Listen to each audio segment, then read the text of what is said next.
Hello and welcome to the Crumbo and Slumbo Podcast. All things automotive, and maybe I might slip some aviation trains and boats in there somewhere.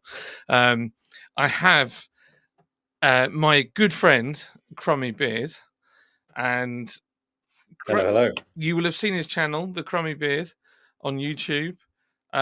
One of his most famous exploits is how to pour a Guinness and get abused in the comments,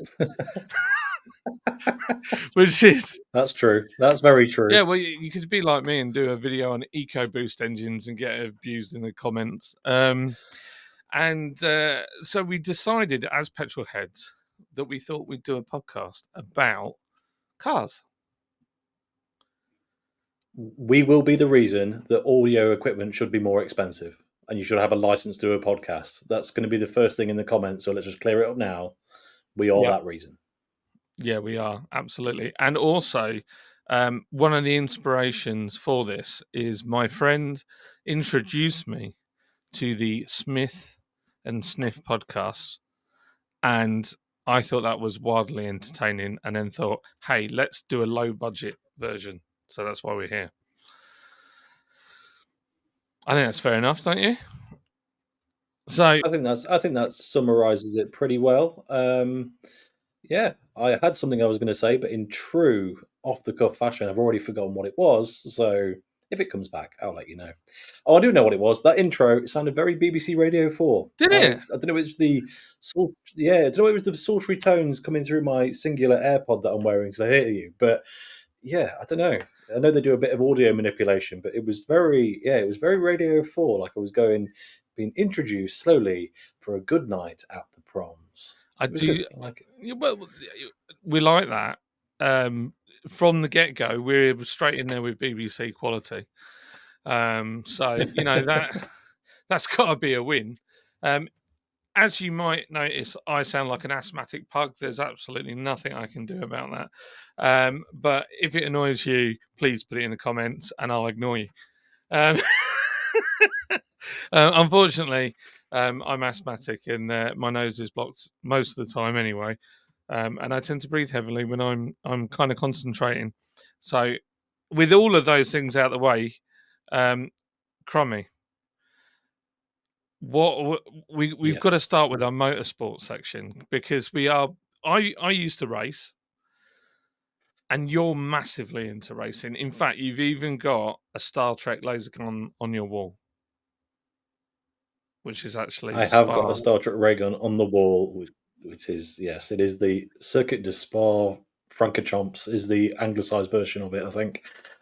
Yes. I mean, I'll be honest, what a week to start an automotive podcast. For me, the big clue is the mug right there. And we're kind of cropped in, but if I lean which one way or the other, if you are watching this on video, I've got the Italian flag behind me because Ferrari won at Monza. And that's not something I've been able to say for 5 years. So I am absolutely buzzing off the back of yesterday's race at the time of recording. We're filming this on the Monday after. But in terms of Formula One news, at least, that's where I'm not going to say expertise, but it's where most of my knowledge lies. I've got a fair bit to talk about. John, when was the last time you watched a race? Because that will probably dictate how much about this we can actually talk. So I tend to watch the highlights, and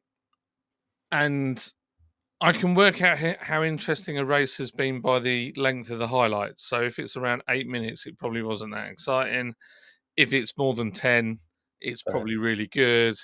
The last one I feel like was a good few months ago, and it was what happened in it. I think it was one where Verstappen didn't win.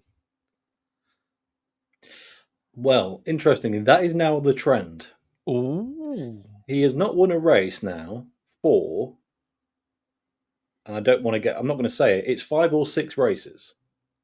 Now, I heard a rumor on the rumor mill. Is this to do with there's some issues that he's lost his passion for it and he's got into iRacing in a big way and it's causing him problems? This was one rumor at one race because he did a 24-hour race out the same weekend, doing overnight stints, and then lost the race. To which everyone said, well, that just proves it. To be honest, this was a lot of British commentary bias. And they went hard on him, saying, well, he clearly needs his bedtime because he's not very good when he doesn't win, and then hasn't done one since and still hasn't won. The other rumor on the grapevine is that something has been taken off the Red Bull car because of questionable legality, and the hot opinion on that is something to do with variable brake biases or something to that effect. Obviously, they are allowed to change their brake bias on the fly anyway, but was it doing it a bit more automated than they were allowed? Possibly, not sure. But there's definitely something up with those Red Bull brakes compared to what it was at the beginning of the year. So that's where the Whoa. rumor mill flies at the minute.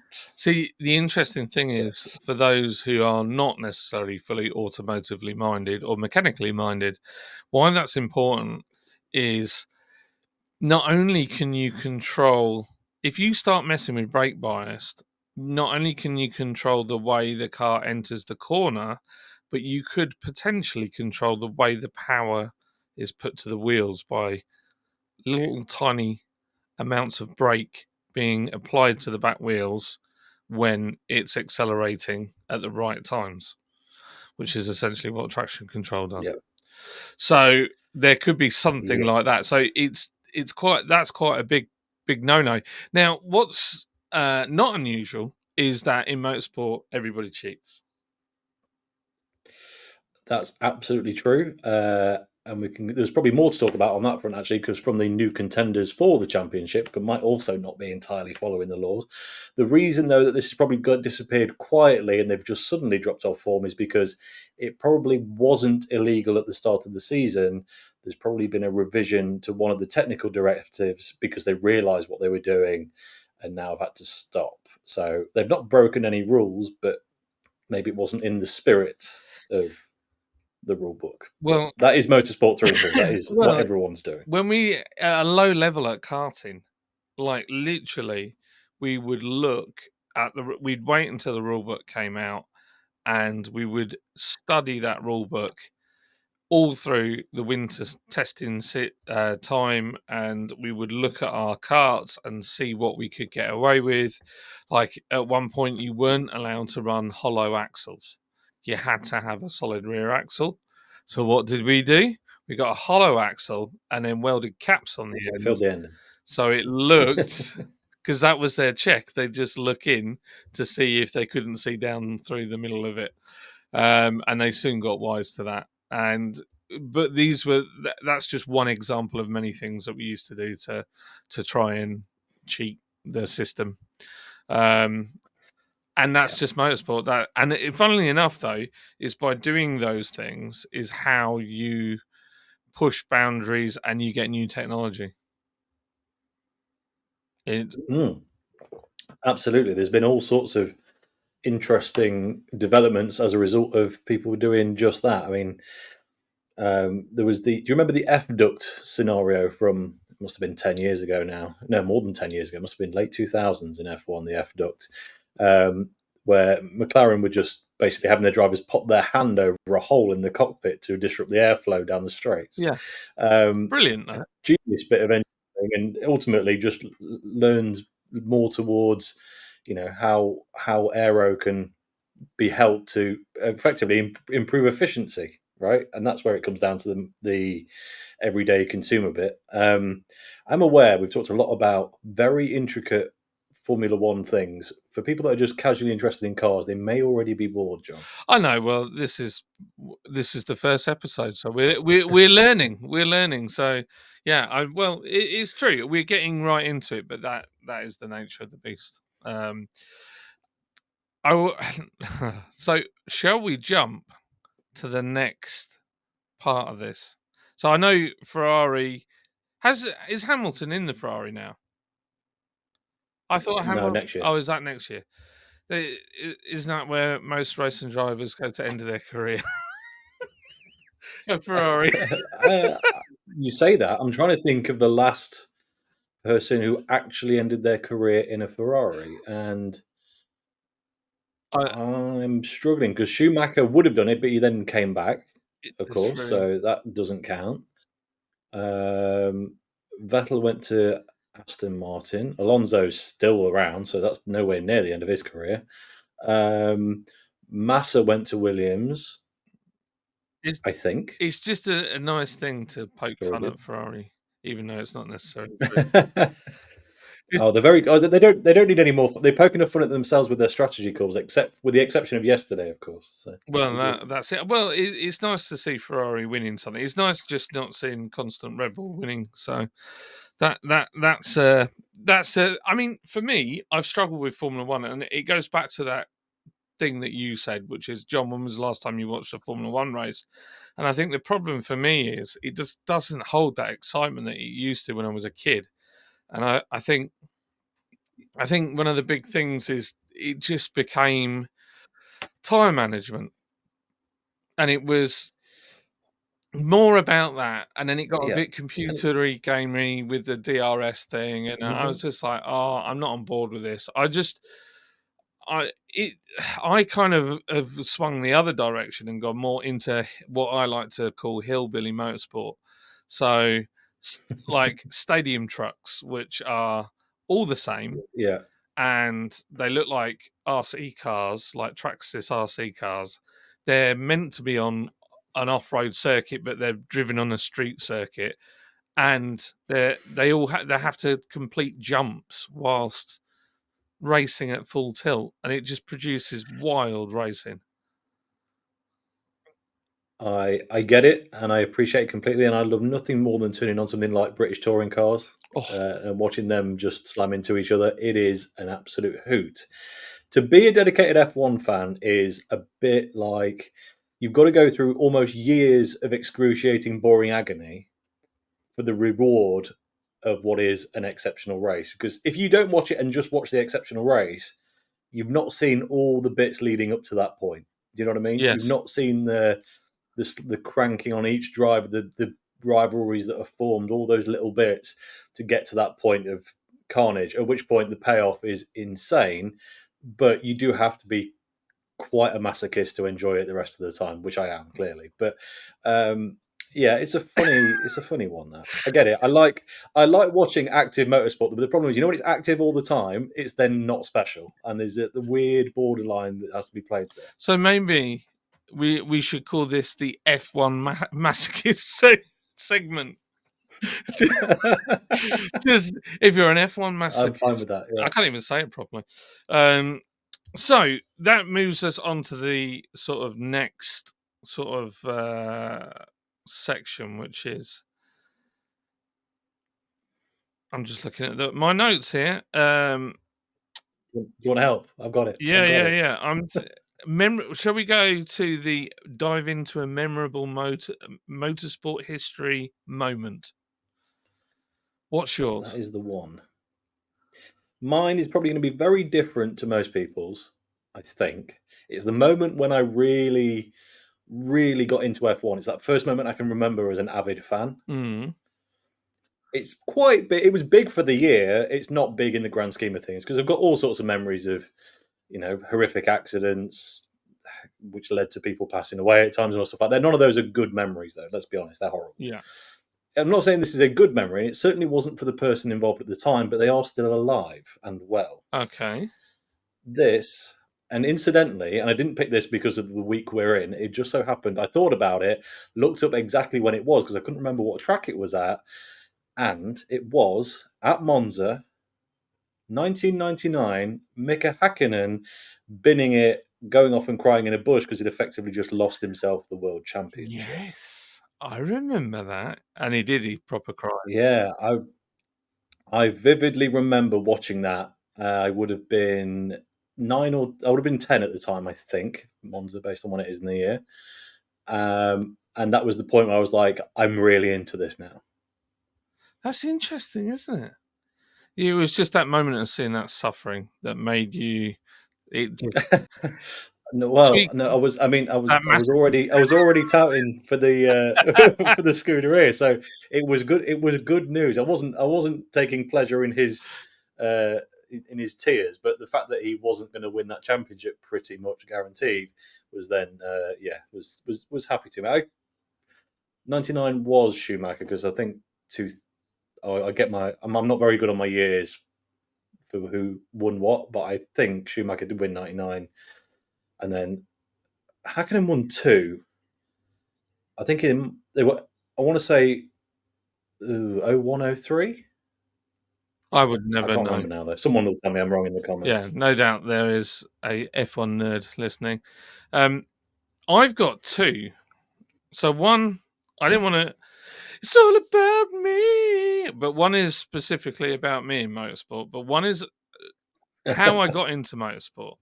So ever since I was able to hold a toy car, I was interested in cars, and I got into the British Touring Car Championship.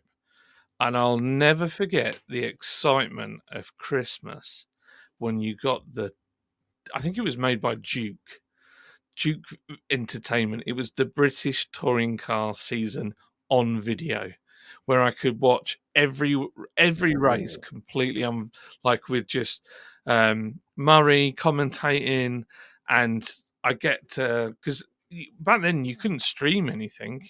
If you missed it at the weekend, No. then you couldn't see it. So my excitement was getting that video every year and being like, "Oh, I'm going to watch the whole touring car season." And I would play it until the tape fell apart all through out that year. And touring car was just See, so exciting for me. there is something I think in the future we'll realise quite special about that. It was quite a long era, but ultimately, what, mid 80s through to 2010, where people actually compilated like season long sporting events, and that you could then go and buy and keep. Like if you want to watch a particular race from a few years back, if you're not in the UK, you can get the F1 app, which will let you pay for it like a Netflix style thing. But in the UK, as far as I'm aware, you just have to hope that Sky show the one you want to watch at some point, and that's it. Yeah, it's true. It's a bit pants, really. And then the second motorsport thing. So touring car. I'll tell you what captured me about touring car. I've got to go there, and I think it's gone away from that now. And this is what, if you wanted to make touring car fantastic again, not saying it's not, but make it the booming thing it was. The beauty was you could watch a heavily modified Cavalier GSI 2000 and Nissan Primera GT race around the track with your favourite driver in it, Steve Sauber, Radicic, or I don't know, Cleland, who was the Vauxhall guy that I remember. And then on Monday, you could walk into a dealership and you could buy a car that nearly looked like the same thing. So the only difference was probably the wheels and the way it sat. But you could just put stickers on it. And people have done this because people have bought cars of that Yeah. era, stickered them up, lowered them, put some wheels on. They look like a touring car. And we need to go back to that. And I know that's backwards for motorsport, but I think if we got cars that really look close to what you can buy, it would go mad again. There's two problems with that, I think, and this is going to lead us down the track of actual consumer cars for the first time. Well, firstly, it goes back to that. The old adage was "win on Sunday, sell on Monday," right? Yep. That's why all the manufacturers were involved in this stuff originally. I would argue that you can probably, I don't know about British touring cars at the minute, but certainly DTM, you could go out of your way and buy an M5, an RS6, whatever, that looks vaguely similar if you, provided you had it, from the next step up from the standard M or RS badge. So Yeah. an RS6 ABT, for example. Yeah. I never know, is it ABT or is it ABT? I'm never ABT. quite sure. ABT. It's just, but it's their last name, isn't it? That's actually the guy's last name. So it's like, I'm sure. Anyway, but yeah, they do not look wholly dissimilar. But the only problem is it probably costs 200 grand, and that's not But really. You're not going to sell many of those. this is what I mean. I just think we need to go backwards a little bit. Even if you just did like, so I took Kobe and Micah to watch Jimmy Broadbent race at Donny. So not the time we went, the time we went another time after, the whole family, and he Hmm. sat in John Leslie's Primera GT, and he couldn't believe how similar it looked to a normal car. When I showed him a Yeah. picture of what the Primera GT looked like, he was like, "It doesn't look that different." I mean, when you get to the car, they've done so many things. Yeah. Go on, what were you going to say? Put I've your just thought finger of an out. exception. Go on. I've got an exception, and I think the proof is in the sales figures. Right.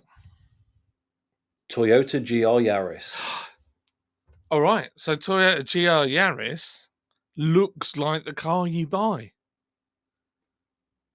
Well, it is basically because they made it so they could get a homologated chassis for rallying that was better than anything they'd already got. So So it works. You're right. It works. it's got to be done. We want to see it.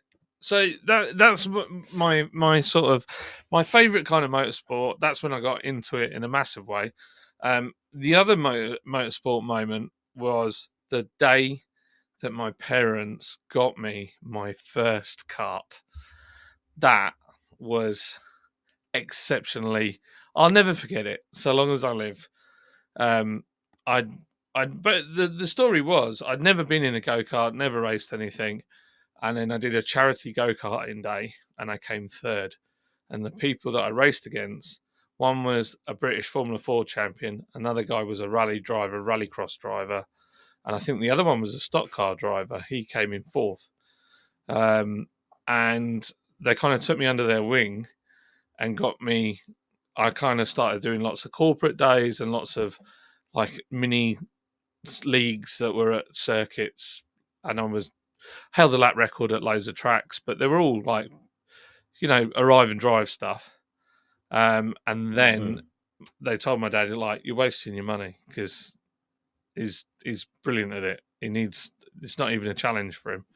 So they put me in into a two-stroke go kart, and it was after Christmas, and or for Christmas I'd got an envelope saying we're going to go and you're going to drive a go kart, a two-stroke, and I was so excited. I mean, that was in itself was like an awesome present. And then we went, and you know what? It peed it down. It peed it down, and all I did was spin and crash, spin and crash, spin and crash. The power of a two-stroke kart compared to an arrive and drive, they're like night and day Yeah. different. And then at the end of it, I was absolutely worn out, and they said, "Right, you better put it away and put it on your trailer. Take it home. Hope you made room in the garage." And I was like, "What?"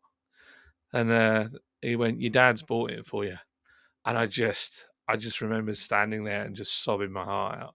Just couldn't believe it. And then that's how I started racing, and I did it for years. You've seen me race, haven't you? Mm. I've seen you race in a very pretty pair of white ballet shoes. They were very nice. I'm never gonna live that down.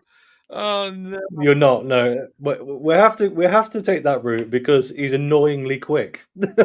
Just abuse me. This man is properly fast. So the fact he turned up in some tighty whitey shoes was just the relief of everyone else that they might have been slow, but they weren't wearing those shoes, and that was it. That was good. There were Puma racing cats for anybody that wanted to know.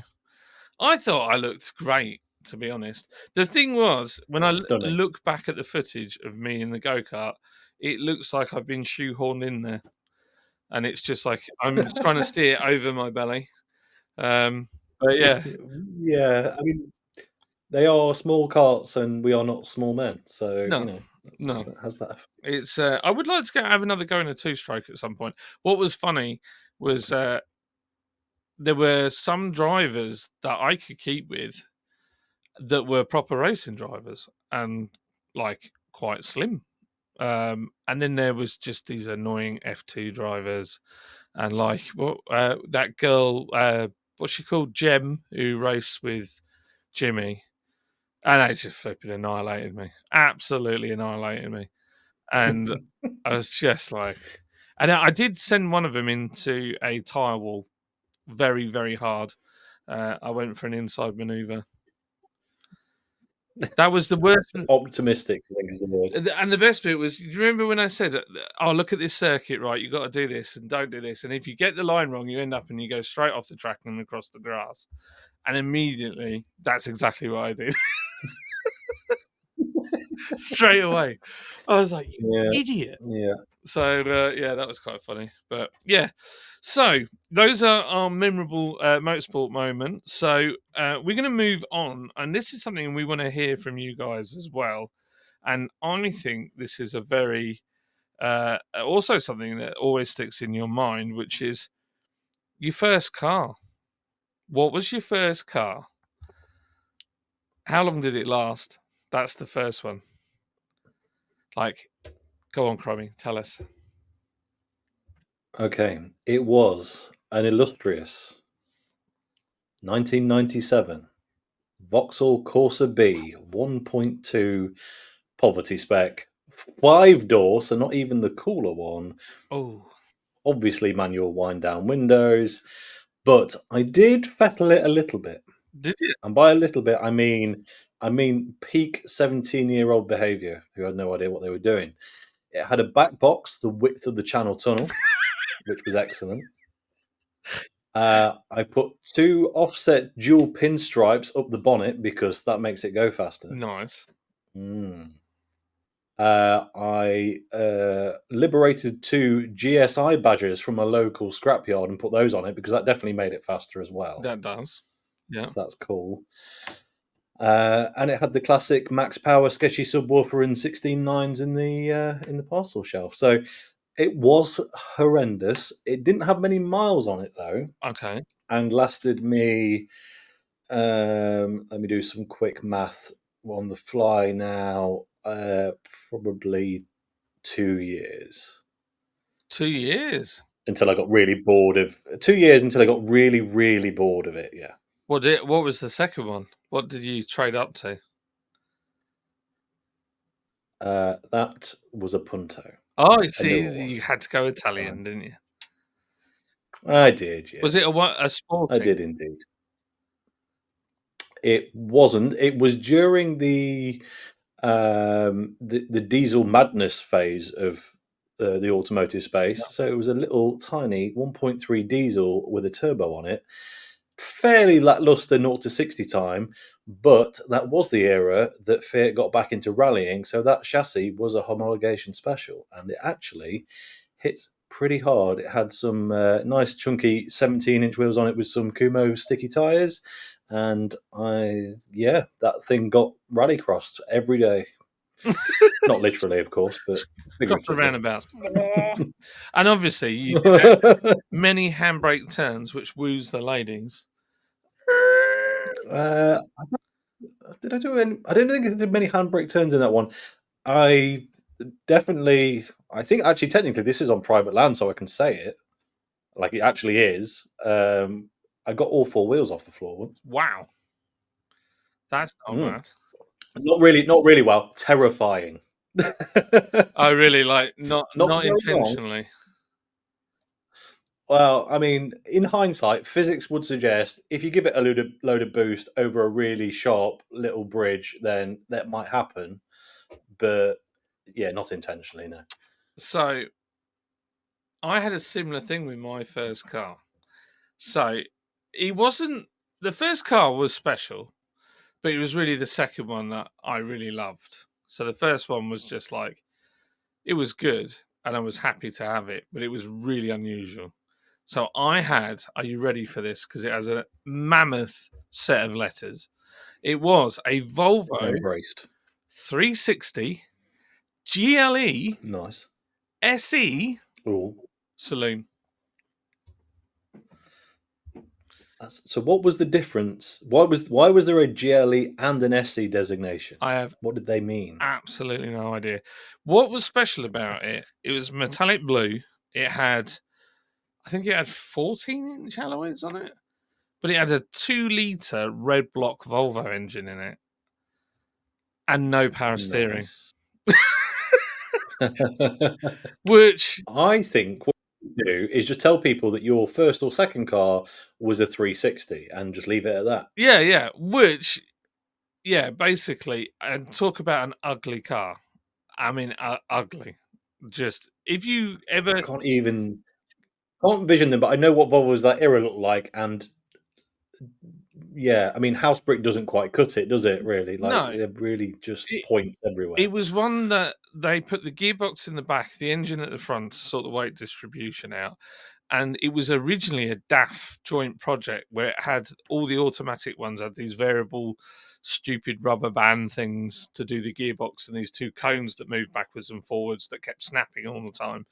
But this was like the end of that era, so it had this whacking great engine, and it just the hatchback one looked really good, but mine wasn't a hatchback; it was a saloon. It looked like somebody just bolted a boot on the back of it, and but talk about, it was quite a quick thing compared to a lot of other cars. So my mates had like 1-litre Fiestas or 1600 Escorts or whatever, like an Astras and all those kind of things, and or Novas, and then that was just, I just had this huge 2-litre thing, cost a fortune in fuel, kill me, but great for getting sideways, and the only problem was you could never get it back.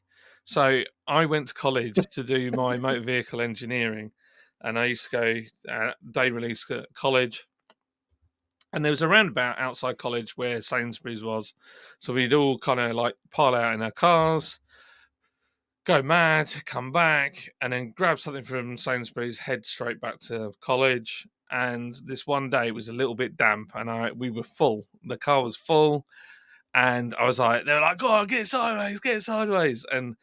And in the wet you could get it sideways, but I just overcooked it, and I spun all the way around and stopped. And right behind me was a Ford Granada police car, and he just Smooth. and we were all laughing, and then all of a sudden I wasn't laughing, and he just put the lights on and went no, and I was like, oh, and I peeled out real slow, went into the petrol station. I thought he's going to pull in, and he just drove off. He didn't do anything. So he must have just been like, chill your boots. But then, Yeah. those were the days of you could get away with stuff like, oh, my tax disc is in the post and all that kind of stuff. Yeah, I think it still happens. Probably less today. I did have a similar incident, although I didn't loop it round in one go, but I did have an exuberant burst out of a junction with some people in the car, and then yes, in front of a car. But it was in my defence, and I think this is why he probably didn't actually pull me over and just gave me a wind the window down, calm it down, man. Was because busy junction and someone had parked opposite. Ah, So trying to get out of this junction was very difficult. And there was 2 options: never leave the junction at an appropriate speed and probably have a collision, or leave it at an inappropriate speed. You still might have had a collision, but it'd be a different one. I guess it's probably all the options that were there. and that was only And last I took week. the last one. And that was only no, last week. no, that was no, that was in the Corsa. It's funny. It's So it funny, was a isn't long it? time. We've done some mad stuff. The car that I loved was after that one. So that goes into the question of like your first accident. So that Volvo didn't last me, unfortunately, and I also got that airborne on full beacon and bent the body slightly. So the top of the door and the wing were touching, and the bottom had quite a large gap, and the exhaust would then rub on the subframe. So I'd already bent the car, and then I was driving home from work. I had someone in the car. I was giving it some welly through roadworks, and a man in a dumper truck decided to back out, and I couldn't stop because I was speeding. And so I thought, I know what I'll do. I'll drive into the hedge next to me, which kind of didn't absorb any impact. I just ruined this guy's hedge and then slammed straight into the dumper truck. And that was it. It was written off, Ah, done, finished. and I think it took me all of about 3 months. What about you, Crummy? Yeah. Have you stacked one? No horror stories. I What? don't want to tempt fate, of course. I have an incredible array of near misses. It goes on for quite a long list of near misses. But going back to our go-karting exploits, you've seen my driving style. It is not particularly fast, but it is consistent. Very consistent. And that is what I aim for. And that is what I aim for on the road as well, consistently not getting into too much trouble. I think all of my dings have been at very low speed. So all that tells me is that I need to drive faster, I guess. But yeah, scraped down the side of the Corsa on a brick wall, trying to get it around a narrow corner. That was fun. That was about the worst one. Love tapped the Punto on the front end into a brick wall when parking, trying to get close to it because there wasn't much clearance. Nice. Reversed a Skoda I had into. It had the parking sensors on the back, but you know, if you go to country parks and they put the little square Those little posts. wooden uprights. Yes. Yeah, the tiny posts that sit lower than the parking sensors. You absolute yeah. Why do they do So those? yeah, nice. I don't know. Nice corner gouge on one of those. Same thing on my van, although it's very limited. It's not really damaged at all. It's got I got a little, the little kind of top bumper Yeah. protectors you can put on the back of vans. It's got one of those on. That took most of it, and it's still on there. It's fine. It's all stuff like that, really. Had a I had a bump on the wing mirror coming to see you down one of your tiny lanes Ah, one time in very bad weather, and another van came the other direction, and we didn't fit. I thought, I've got off-road tires. I'll go up onto this ledge a little bit, and then I just hit a rock and it bounced me into him. So that was fun. Again, but it was only a wing mirror, so no, nothing too tragic. well, if I had to list off all those kind of things that I've done, we'd be here all night or all day or evening, whenever you're listening to this podcast. I'll just give you some. It was a quick summary. I'm Yeah, sure I there's know. others. I'm Just a just quick like, summary. yeah, I've had quite a few epic crashes. But yeah, yeah, I've never turned a car over, but I've been in a car that turned over. That was fun. Okay, at It least was it the world's wasn't you. Yep. slowest crash in a Citroen AX. We went around went around this bend, That would be slow. and like the muddy banks that they have at the side down south. They have like Mm. quite tall but muddy embankments. And a car came the other way, or a van or whatever, and my mate kind of panicked, and he went up the bank on the passenger side, but it caught the wheel on the driver's side and just like snapped the steering wheel out of his hand, came to an abrupt halt, and just very slowly rolled onto its side and then onto its roof. And that was it. It was the world's slowest rollover. And it was his mum's car. And we were at college, so we had to roll it back onto its wheels. And it was fine. There was like a bit of oil everywhere, and it was making some weird noises, and it was Yeah. scratched all on one side, but it wasn't that bad. So he was like, if I just get another mirror Interesting. and just get some, because it was white, I'll Tipex out the scratches, and Mum won't even notice. Like you do. So Might work. So we want to hear what first cars you had, and also the kind of stupid stuff you did. So, motoring news and trends. What's going on in the world, Crummy, with cars? It's kind of getting a bit depressing at the moment. It is getting depressing. So, in order to try and make us less depressed, I've gone and looked at all of the cars being released this year or expected to be released this year and pulled out some highlights and some depressing ones just to gauge and try and balance the world a little bit. Okay. So, this might be a bit rapid fire. Stop me if there's one you want to talk about. Okay. I think Go it's for probably the it. safest way to do this. So, AC Cobra GT Roadster. Yes. Starting off very strong. The only problem is everything about it's very strong. 645 brake horsepower in basically a shoe, Nice. but £285,000. But it is a legit AC Cobra. It's a Shelby thing. Oh, So, and it's not an EV. So it's not an EV. No, Great. I'm up for that. it's a proper one. On the subject of EVs, Alpine A290 looks like a Renault 5, but it's going to be rapid, but it is electric. Not interested.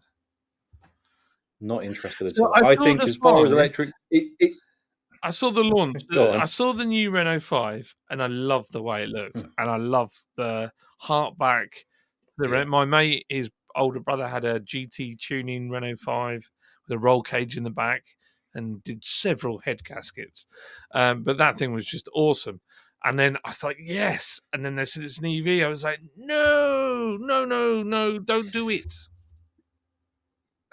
I mean, it has the capacity just on how short it is to be quite fun with a load of power, but it won't sound very good. So yeah, I'm with you. I'm not ecstatic about it. It might be more interesting than we think, but eh. Mm. But one that is definitely not an EV, Aerial Nomad 2. So for those that don't know, Aerial make little single and double seater, very track focused cars. They're basically scaffolding with wheels and lights on them. Supercharged engine. The Nomad is their off-road version, and now they've got a new one. So you can now blast around in an off-road car that weighs about half a ton with 305 horsepower. Oof. Which that's gonna be tasty. And there won't be in the it dirt. won't be completely unaffordable as well. Normally they're reasonably priced. No, I've not got a price on those. Not one listed when I looked, but I'm sure it probably has been released. To make you really hate the world of cars, the new Audi A5 and the new e-tron are coming out this year, and they look tragic. I have not been. I'm a bit of a yeah. I quite like Audi more than most car people like Audi, but even I was like, I can't do this. This is not. I think they're good for general traffic cars. Than you know what I mean. Yeah, Normally, yeah, yeah. I would prefer a non-hot Audi to a non-hot BMW or Mercedes. Just personal preference. Because if it's Yeah. not hot, I don't want it to be rear-wheel drive and get stuck in the snow anyway. You know. Well, that's me. But That's me. anyway, I've got a yes. rear-wheel drive 220 It DDI. depends how you're driving it. If it's just a motorway wafter, I don't really care where the Yeah. power's going to. Yeah, fair enough. But they look horrific. And slightly sadder news: Ferrari are releasing their EV this year, but there's no clue yet as to what form it's going to take. It'd probably be like We a don't quite know a what it's going to look flame induced one. Normally EVs, woof, they're up in. And oh no, sorry, I'm being True. facetious. I saw a Ferrari. But it's Sorry, I saw a Ferrari so go on. this last week, and it was their version of like an X5. I don't know The Pura Sangue. what a car. It went past, Yeah. and the noise, the guy was like burying the pedal in the carpet, and it just sounded incredible. I was like, if I could afford one, I'd have one of them. It looks better than the Lamborghini. Oh yeah. It's just Oh yeah, for sure. wild. They're actually not. They're not that tall. They're almost like A6 all road kind of stance. They're not properly jacked up SUVs. But yeah, they do look and sound phenomenal. But yeah, their EV they're all in-house motor, battery, and electronics. So we've got no idea what that's going to look like. So it'll be interesting, but probably a slightly sad day for a Ferrari without a blazing soundtrack to it. Are you still with me, John? You've gone pixelated a little bit. Are we still in the room? Yes. Yeah, sorry. If you're listening to this and it Excellent. suddenly went a bit, Excellent. Go on. it's not your phone or your car. It's actually because we are currently millions of miles away from each other, going through the interweb net, and I'm in a shed. About 75 miles away. Yeah, yeah. Something like that. Okay, here's one for you. A Fiat Grande Panda, which looks suspiciously like a Jeep. Well, it will be, won't it? It'll just be the same car. Yes, it's yeah. Stellantis have just put Fiat badges on a Jeep and called it a Grande Panda. I'm going to Just skip a fun. few because I don't want to make you even more sad by mentioning things like the Ford Capri EV, because that makes Oh everyone gosh, throw up slightly. I've seen a picture. That is tragic. Why would you do that to the Capri? Why would you do it to the Capri? No, it is. I knew that was going to rise. I knew that one was going to rise, and I totally agree. It's absolutely awful. I'm going to cut it down to two more. One is go and look at the new Maybach EQS SUV. The most expensive thing Mercedes produced, possibly. Well, probably not the most expensive, but you know what I mean. In terms Yeah. of, it's going to be in the upper echelons of luxury. Uh, I saw one picture and thought, why are they show it? Why have they put a picture of a cheap Citroen underneath the Maybach name? And then I realised that is actually what it looks like. No. Not great. However, we're going to end it on a good note. Go on. The Toyota Supra, which is actually a BMW, Yes. they are releasing a GRMN edition with the S58 engine from the BMW M2, and that will be Larry. It'll be Larry, but it's So not a that Supra. I can go to McDonald's it's not every. Supra, I can go to McDonald's every single day, every day. But I am not a McDonald's burger. but no, but you do get to the joys of owning the driver focusedness of a BMW M car without looking like you're in one, which is the best of both worlds. Well, that's true. That's true. Does it mean that you have to use your indicators if you buy the Supra? I feel like you'd have to, wouldn't you? I think by the fact you chose the Supra anyway, you would do, yes. Yeah. I've got to admit, And I it's said just a given. we saw. I just feel cheated by that whole thing. I know other people feel like this, but then I also know that when I was watching I think it was the Goodwood Festival of Speed a while ago, a couple of years ago, and there was a Supra, and oh no, it's a Supra, and I said no, it's a BMW Z4 with a frock. And this one person got mad. There were quite a few people that got mad, but this one person was like fiercely angry that I'd said no. Yoko Takanishi from Toyota, he made 453 different changes to the car, and it's now a Supra. And I was like, no, sorry, it's still a BMW at the core. It's a BMW, anyway, in the end, I felt that I'd won the argument because I just wouldn't let him have the last word. But I just feel like Toyota, like look at the Yaris GR, that thing is mega, and the Supra, we hadn't had a Supra for so long, and then they mugged us off with a BMW, and I just thought, what a joke. Yeah, And then you look at Nissan, and they've done the new SX or the new Z, isn't it? That's fantastic, and it is a Japanese car. it is. You do run the risk of some Renault components in there, but it Right. is. Yeah. On the Renault flip haven't been side, years. I would, I'll reverse the argument to you though. We've Mm. just sat here and complained about people turning cars into EVs. If manufacturers need to go two in on one chassis and base model to be able to afford the kind of commercial viability of bringing us a hot driver focused car, is it that bad? No, but I think when you're Toyota and you're the richest motor vehicle manufacturer in the world, well, they were for many years. I think Fair. Stellantis isn't Stellantis the biggest now, which is Fiat, isn't it? Really? Yeah, they will be. Yeah. Yeah, but I just feel like they could have done a lot better. I Uh, I'll get over it. okay, fair enough. Well, look, on the flip side, until very recently owned a car that was another car in a frock, and it was absolutely fantastic. And at no point did I think, "Oh, I really wish they made this all in the other factory." See, now I get it with that So, car. I feel like it worked with that car. So you tell him what you had. You had a Fiat one. Is it a 124 Spider? yeah, yeah, I had a Bath version of the Fiat 124 Spider, so the slightly Larry one, but which is basically an MX-5. It's the latest Gen MX-5 chassis, but in fairness, it was better in terms of not being like the original. In that all the running gear was Fiat Abarth stuff. It wasn't Toyota Toyota. Wasn't Mazda running gear.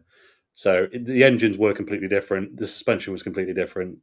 Basically, it shared chassis and like in-car entertainment electronics Yeah, and some interior panels. That was kind of it. it was a very cool So car. My friend's got one actually, locally, and he loves his. I think, I think that's I get it. So with that, arguably, that's the right way to do it. But when it's, I don't know. share the chassis, do your own engine. Yeah, I think that's the way Yeah, to do it. could be.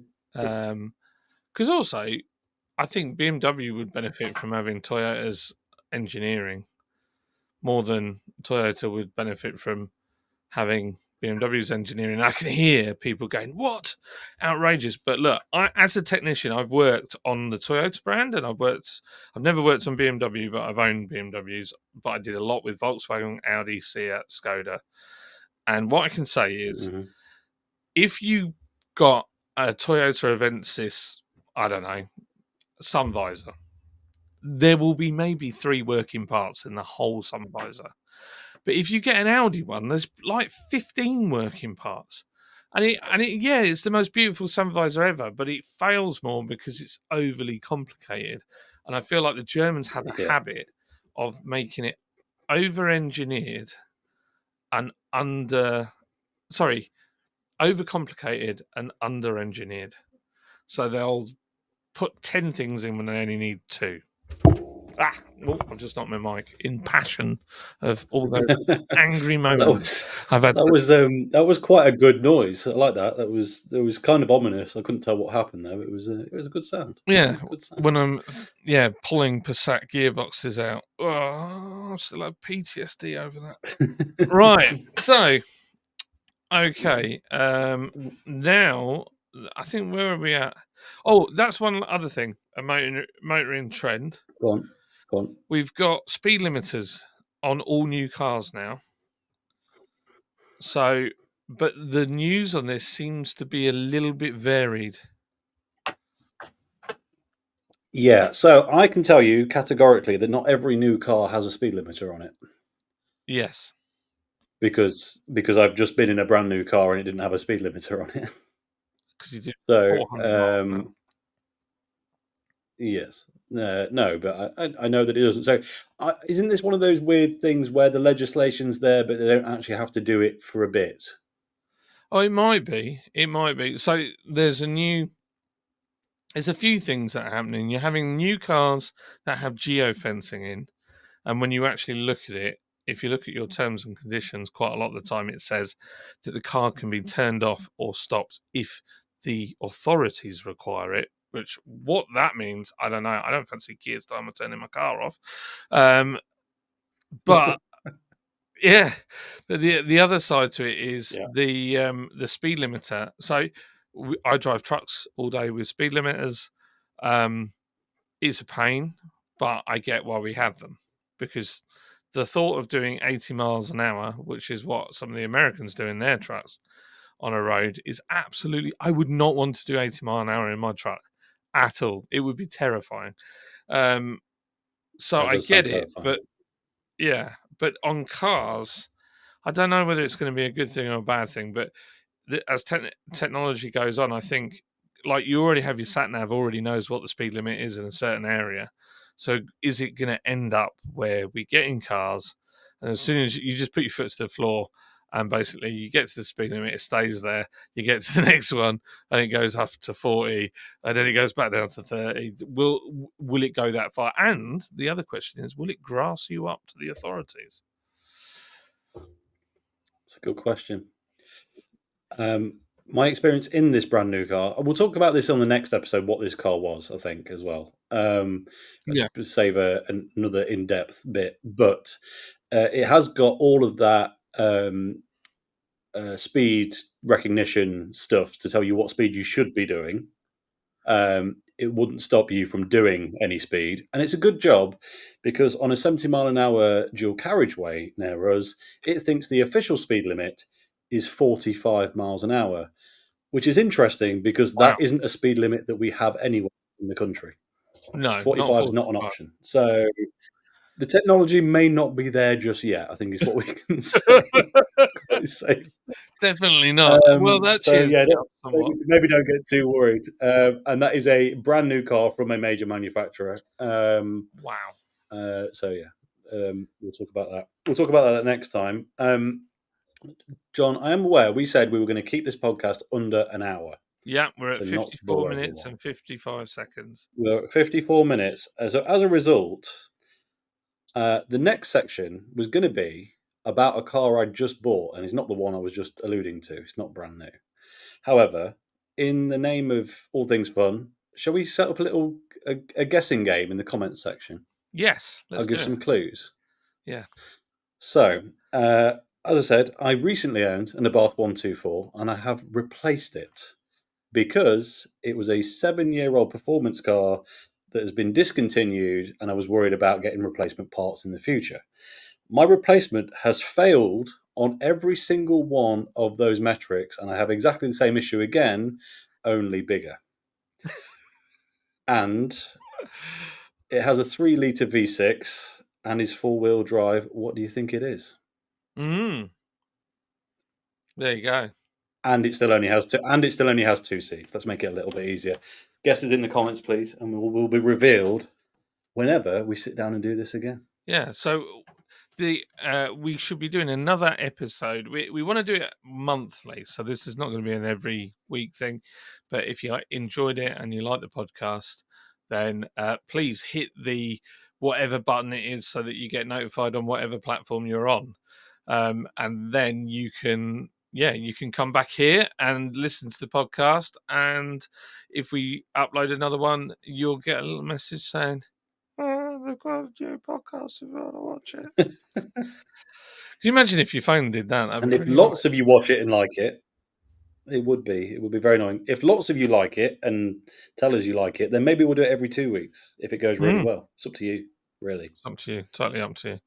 So in the comments as well, put some things that you'd like us to talk about, your opinions, things that you find acutely annoying, like cyclists. Don't get me started. And I am any a cyclist. We can have this argument later. Crack yes, on. yeah, fight. Anything like that, please send it to us. What I will do, I've got an Instagram account called Nerd in Motion. If you go over there and you have any funny stories to tell us, or like car related stories, please send it to me and we'll get it on the next show. Do that. I've also recently, on that note, set up another Instagram account because I realised I really like taking photos of cars, but don't bother because I've got nowhere to post them without boring people because my normal channel is all beer and whiskey and stuff. So, Crummy on Cars on Instagram, send us stuff there as well. And we will post about this podcast there as well as on John's channels. Yes. Absolutely. So, thank you everybody for listening to this podcast, and we'll catch you all on the flip side. This has been the Crumbo and Slumbo podcast. Goodbye. Drive safe.